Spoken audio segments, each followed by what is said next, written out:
YCP కార్యకర్త సింగియ మృతి case పలు కీలక మలుపులు తిరిగింది. తొలుత వైఎస్ జగన్ కాన్వాయ్లోని వాహనం తగిలి సింగయ్య మృతి చెందారని ప్రాథమికంగా పోలీసులు తెలిపారు. ఆ తర్వాత జగన్ కారు కింద పడి సింగయ్య మృతి చెందిన వీడియో వైరల్ అయింది.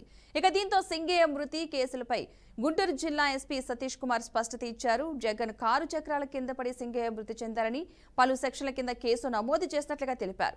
ఈ కేసులో వైఎస్ జగన్ ను నిందితుడిగా చేర్చినట్లు ఆయన పేర్కొన్నారు. ప్రమాదం జరిగిన ప్రదేశంలోని సీసీటీవీ ఫుటేజ్లను పరిశీలించామని, జగన్ వాహనం కింద పడి సింగయ్య మృతి చెందినట్లు వీడియోలో స్పష్టంగా ఉందని తెలిపారు. ఆ దృశ్యాలు చూసిన తర్వాత మళ్లీ సెక్షన్లు మార్చి కేసు నమోదు చేశామని చెప్పారు.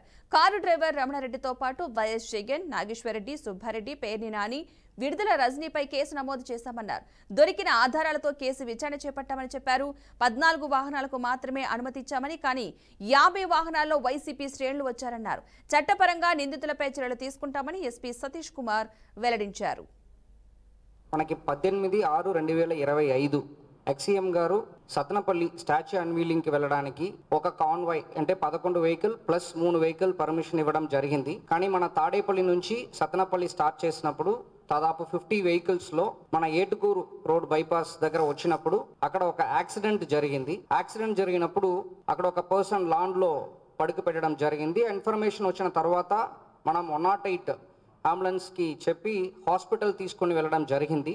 వ్యక్తి పేరు సింగయ్య, వెంగళపాలెం నుంచి. హాస్పిటల్లో బ్రాడ్ డెడ్ అని చెప్పి డిక్లేర్ చేశారు.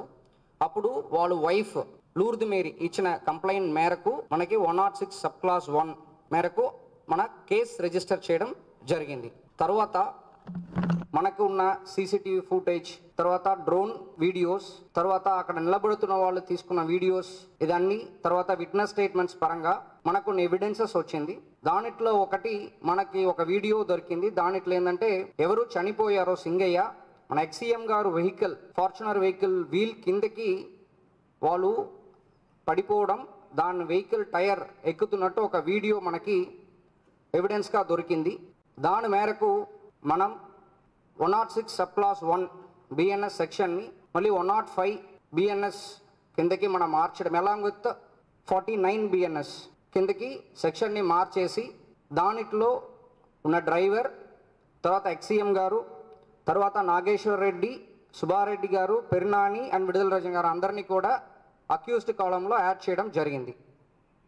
సో ఇది మన ఫర్దర్ ఇన్వెస్టిగేషన్లో ఇంకా ఇన్ డెప్త్ ఇన్వెస్టిగేషన్ చేస్తూ కేసుని యాజ్ పర్ లా ఫైనలైజ్ చేస్తాం. మనకి అంశానికి సంబంధించిన పూర్తి సమాచారాన్ని మా ప్రతినిధి వాసు అందిస్తారు. వాసు, చెప్పండి. రైట్ పద్మ, వైసీపీ అధినేత మాజీ సీఎం జగన్మోహన్ రెడ్డి ప్రయాణిస్తున్న వాహనం కింద పడి ప్రాణాలు కోల్పోయిన సింగయ్య కేసులో గుంటూరు జిల్లా పోలీసులు తాజాగా మరో 2 సెక్షన్లను బిఎన్ఎస్ 105, 49 అనే 2 సెక్షన్లు అయితే చేర్చారు.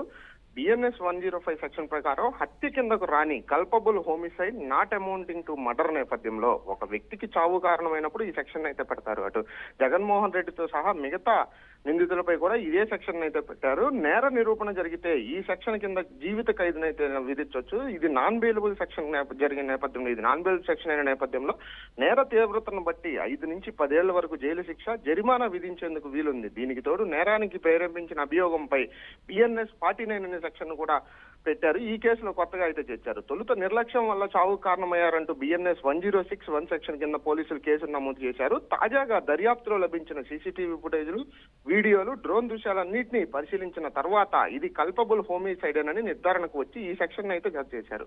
ఈ ఘటన జరిగిన సమయంలో కారులో ప్రయాణించిన వారిపై ఈ కేసును అయితే నమోదు చేశారు. అందులో జగన్మోహన్ రెడ్డి A2గా ఉన్నారు. మిగతా జగన్మోహన్ రెడ్డితో పాటు జగన్మోహన్ రెడ్డి డ్రైవర్ అయిన రమణారెడ్డి, అటు కె నాగేశ్వర్ రెడ్డి PA ఎవరైతే ఉన్నారో అతని మీద, మళ్ళీ వైవి సుబ్బారెడ్డి మాజీ ఎంపీ నాని, విడుదల రజనీ కూడా ఇందులో ఉన్నట్లుగా తెలుస్తుంది. వీరందరి మీద కూడా ఇదే సెక్షన్ అయితే పెట్టినట్లుగా గుంటూరు జిల్లా ఎస్పీ అయితే చెప్పారు. ఈ కేసులో డ్రైవర్ రమణారెడ్డిని ఇప్పటికే పోలీసులు అయితే అదుపులోకి తీసుకున్న నేపథ్యంలో జగన్ ఆసుపత్రిలో చేరడానికి ముందుగానే సన్నాహాలు అయితే చేసుకుంటున్నారు. దీనికి సంబంధించి అటు బెంగళూరు ప్యాలెస్ నుంచి అజ్ఞాతంలోకి వెళ్లి బెయిల్ కోసం అనారోగ్యం సాగుతో విక్టోరియా ఆసుపత్రిలో చేరాలని ఆలోచించినట్లుగా తెలుస్తుంది. ఇప్పటికే నమోదైన కల్పబుల్ హోమిసైడ్ కేసులో బెయిల్ రావడానికి సాధారణంగా 90 రోజులు అయితే పడుతుంది. ఈ పరిస్థితుల్లోనే అనారోగ్యం సాకుతో బెయిల్ వచ్చే వరకు విక్టోరియా హాస్పిటల్లోనే ఉండాలని జగన్ విక్టోరియా హాస్పిటల్ మేనేజ్మెంట్ తో చర్చలు జరిపినట్లుగా తెలుస్తుంది. Padma. Right, thank you Vasu.